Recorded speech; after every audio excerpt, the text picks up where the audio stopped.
El Rinoceronte Enamorado yo creo que es una de las vanguardias del teatro en México, o sea, independientemente de que yo trabaje con ellos o no trabaje con ellos, ¿no? Uno va, recorre la provincia y cuando llega aquí se encuentra con un teatro muy alternativo, de mucho nivel y tocando los problemas sociales del país.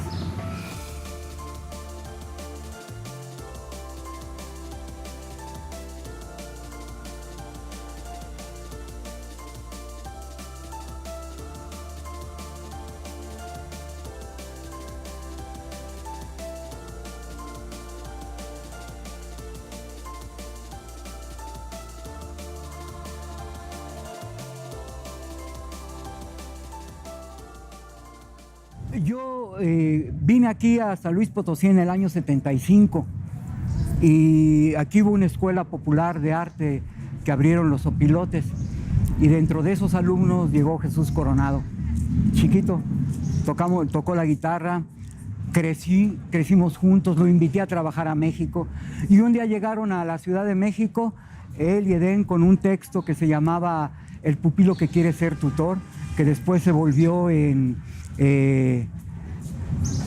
pescar águilas. Es un padre que quiere inconmensurablemente a su hijo, pero no sabe cómo expresar el afecto. Y como es un hombre muy lastimado, un hombre al que lo abandonaron, entre el rencor por el amor perdido y el amor a su hijo, se están desgarrando uno con otro. Y el niño no sabe cómo entender a su padre y cómo ayudarlo.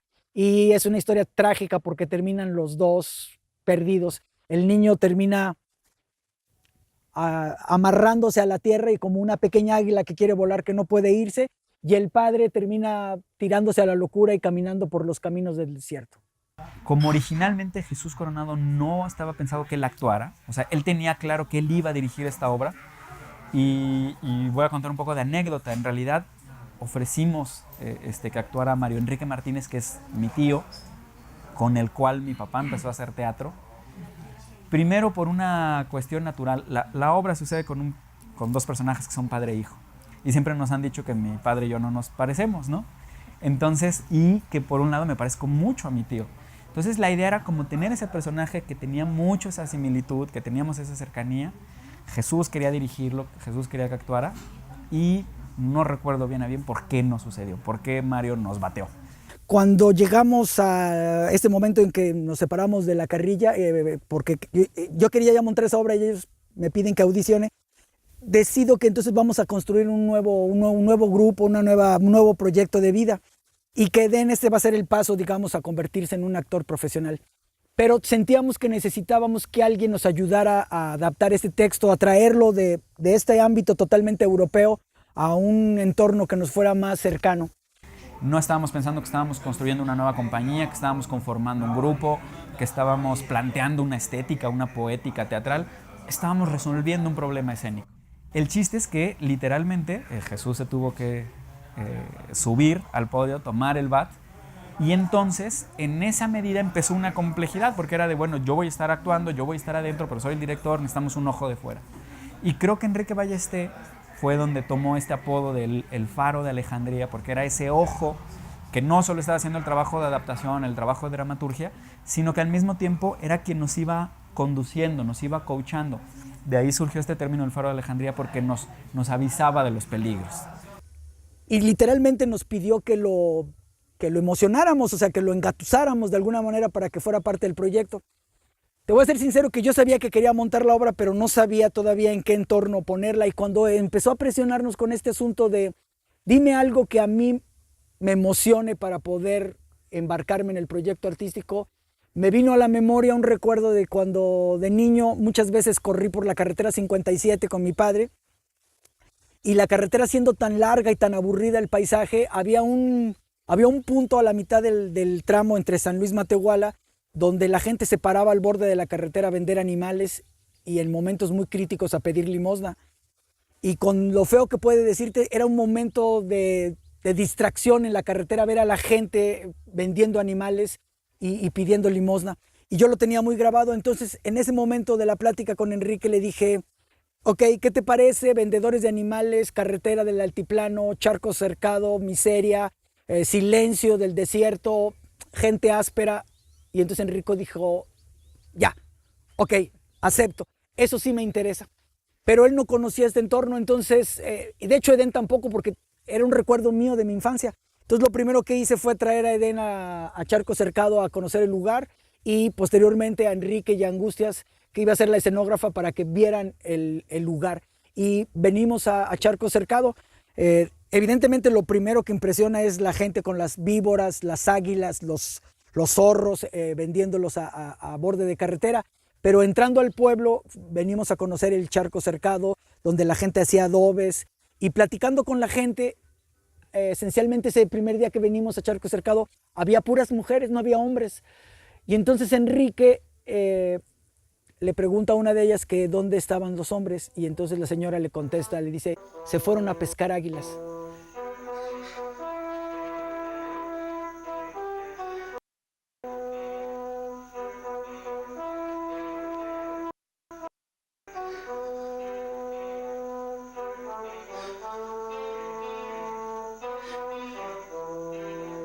El actor es el ser más explotado dentro del ámbito del teatro, el que menos recibe económicamente, el que más trabaja, el que más fácil se olvida de él, al que le ha tocado estar mucho tiempo bajo la estrella del director o del dramaturgo, pero es el que perdurará en la conciencia del espectador, es aquel que lo recordaremos convertido en Hamlet o convertido en Gertrudis, en Ofelia. La mayoría de los apoyos siempre tienen que ver con asuntos que son muy efímeros, digamos, presupuestos que van casi destinados siempre a la producción y muy pocas veces que tienen que ver con la infraestructura. Y uno de estos primeros programas que fue muy interesante y que impulsó Mario Espinosa como director del FONCA fue el Programa Nacional de Teatros para la Comunidad Teatral. Es un programa que surgió a nivel nacional que involucraba al FONCA, pero al Instituto Mexicano del Seguro Social, poniendo los teatros que existen en casi toda la República en comodato para compañías de sus propias localidades. Era una convocatoria trianual, se elaboraba un proyecto cada 3 años. Nosotros estuvimos 9 años en el Teatro del Seguro Social y en ese sentido creo que desde la segunda emisión vimos que el programa ya estaba entrando en una crisis muy profunda. Lo primero que te diría es que el tener el teatro a nuestra disposición 365 días del año, las 24 horas, contar con las llaves del inmueble, transformó todos los formatos de producción de la compañía. Hasta ese momento éramos una célula de 3 personas que involucraba a diferentes creadores y artistas para cada puesta en escena. A partir de estar en el Teatro del Seguro Social, esto se tuvo que modificar y el equipo se amplió. Tuvimos que abrir una sección que era el área de producción, la administración y sobre todo empezamos a planear a largo plazo. De nuestra generación, cuando arrancamos en el IMSS en el año 2000 precisamente, que entramos 8 entidades del país a administrar estos teatros, al 2009 que terminamos éramos el único teatro que quedaba de esa generación. Siempre sabíamos que el teatro del IMSS era maravilloso, pero no era nuestro, ¿no? Y que tarde que temprano un día nos iban a decir muchas gracias y íbamos a tener que regresar a ser errantes. Y creo que la perspectiva natural era ser dueños del espacio. O sea, que lo que tuviéramos en las dimensiones que fueran, el espacio que pudiéramos generar, que fuéramos dueños de ese espacio. Conocimos a un iluminador, escenógrafo de la Ciudad de México que se llama Philippe Amán y él es el primero que nos platica del programa del Paise, ¿no? Literalmente medio nos lavó el coco y nos convenció de que teníamos que aplicar en un primer modelo que ellos tenían donde él había diseñado ya los teatros y entonces literalmente era como un prearmado que si tú lograbas quedar en la convocatoria pues tenías que construir el teatro como ellos lo tenían predestinado, ¿no? Lo esencial era contar con un terreno, un espacio para la edificación de la sala. Él, en sus gestiones, logró una carta compromiso del gobierno del estado en ese momento, Marcelo de los Santos, para dar una donación por $1,5 millones de pesos para la compra de un terreno. Te voy a decir que con esa carta nos presentamos en la primera convocatoria del Paise. En 2 meses llenamos los requisitos y no fuimos aprobados porque las leyes de operación del Paise acababan de modificarse en ese año y pedía que para cualquier apoyo que tuviera que ver con la edificación era indispensable que el beneficiario contara con el terreno ya de manera física, ¿no? Que no pudimos aplicar y en su siguiente año el programa desapareció. Sin embargo, nos dimos cuenta que el PAICE pues, tiene una gran gama de posibilidades y, digamos, la convocatoria general del PAICE, porque este era un programa específico, justo concibe proyectos de edificación. Pongamos todo el esfuerzo en volver a aplicar al PAICE, ¿no? Y para ese momento el PAICE ya había quitado la cláusula de su diseño, ya tú podías diseñar tu propio espacio, y habían quitado la cláusula, justamente ahora era contrario. Ahora, si tú eras propietario del terreno, no podías aplicar, ¿no? Entonces, justo como que todo coincidió y entonces fue de, bueno, empecemos las gestiones y demás, empezamos un poco a trabajar con la Secretaría de Cultura. Un compromiso del gobierno del Estado para hacer la compra de un terreno. En esos azares del destino, nos dimos cuenta que el presupuesto que se había destinado para ese compromiso del gobierno del Estado no era suficiente. Y cuando pensábamos que las puertas nuevamente se habían cerrado porque no teníamos opción de modificarlo, en ese momento con Roberto Vázquez, secretario de Cultura del Gobierno del Estado de la administración de ese momento, le planteamos la posibilidad de ocupemos un terreno que el Gobierno del Estado tenga y que no sea necesario comprar. Y Roberto, que era un verdadero pistolero, sacó el celular en ese momento, se comunica con el director de la Oficialía Mayor, con el oficial mayor, y le dice al oficial mayor, hay un compromiso del Gobierno del Estado para hacer una compra por $1 millón para un terreno. Si tenemos uno que sea del gobierno, nos podemos ahorrar ese compromiso. El otro, que debe haber sido un pistolero igual de rápido, revisó su Cardex y dijo que había un par de terrenos allá por la feria, le dijimos que no, había otros terrenos allá por Abastos, no, pero había un terreno que tenían atrás del edificio de seguridad pública en la calle de Carlos Tobar 315. Un terreno irregular, pero que podría ser, era un lugar donde ellos acostumbraban a guardar templetes y vallas de sus actos públicos. Terminando la conversación con Roberto Vázquez, nos dice, vayan a verlo. Y cuando lo vinimos a ver, esto era verdaderamente una selva, ¿no?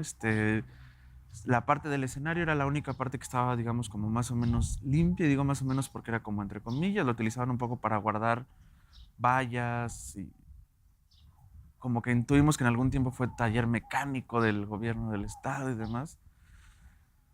Pero cuando lo vinimos a ver fue de, pues claro. Y pensábamos que era el lugar ideal para lo que queríamos hacer y se pudo volver a concursar y en este momento tuvimos en el 2009 ser beneficiarios del programa. Y con ese proyecto se edificó la caja teatral. Y entonces todo el primer año de este espacio fue un proceso muy raro porque si bien ya tenías un teatro, bueno, estaba en construcción, pues no tenías un teatro, ¿no? O sea, estaba en construcción. Todo el último año fue muy interesante porque fue despedirnos del Teatro del Seguro Social. Prácticamente todo el 2009 fueron montajes de repertorio y era un ejercicio como de cerrar la producción artística que a lo largo de esos 9 años había sucedido en ese espacio, había sido creada para ese espacio de alguna manera y todas las transformaciones que artísticamente el teatro generó en la compañía.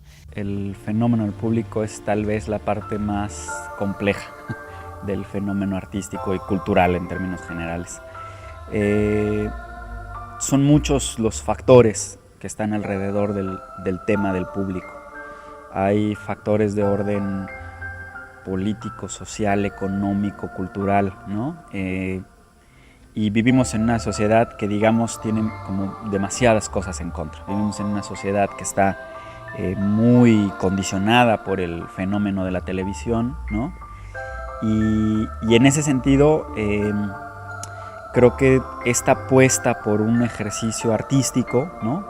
Por un producto que está en contra de muchas cosas que están establecidas en ese modelo, pues ya la tiene como de entrada bastante difícil. Sin embargo, creo que justo con los años hemos tenido un proceso de aprendizaje y de diálogo con estos públicos. Lo que el cambio de lugar implicó para la gente un riesgo en la ciudad, un área no muy común, tal vez hasta, por decirlo, un área de mala fama en San Luis Potosí, y entonces hubo mucha gente que dejó de venir al teatro.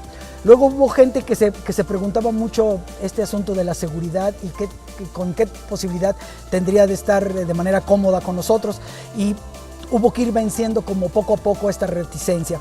También hubo una transformación, digamos, de tener un público que esencialmente tenía que ver con el medio artístico y con las amistades, por decir, de los elencos. Hemos logrado revertirlo a tener un público esencialmente desconocido, o sea, digamos, lo que nosotros llamaríamos el público, o sea, la gente que no tiene una relación directa, afectiva o de intereses de orden ideológico, estético, para venir a la sala, sino que viene porque ha encontrado un espacio de recreación. Digamos que a manera personal te diré que un poco trato o creo que tratamos todos como la compañía, es que estamos tratando de hablar de temas que le llegan al público local, ¿no? No son temas, digamos, externos, ¿no? Si bien por ahí hay gente que dice que tiene una visión mucho más europeizada del teatro, aún así en esa visión europeizada lo que hace es acercarla, ¿no? Y entonces yo creo que eso es lo que funciona con el espectador, que el espectador siempre viene y lo que tiene es un acercamiento y algo que le está hablando de su contexto, ¿no? Creo que lo que varía son las formas. Agarrar este camino diferente. Arrancamos siendo ahora sí que muy marxistamente, una célula, éramos 3 personas, como si fuera un núcleo guerrillero, y esos 3 planeamos en la mesa de la casa todo lo que iba a ir a continuación, y fuimos sumando gente fuimos dándonos el tiempo de escoger cada una de las personas que fuimos sumando a este pequeño grupo para crecer, ¿no?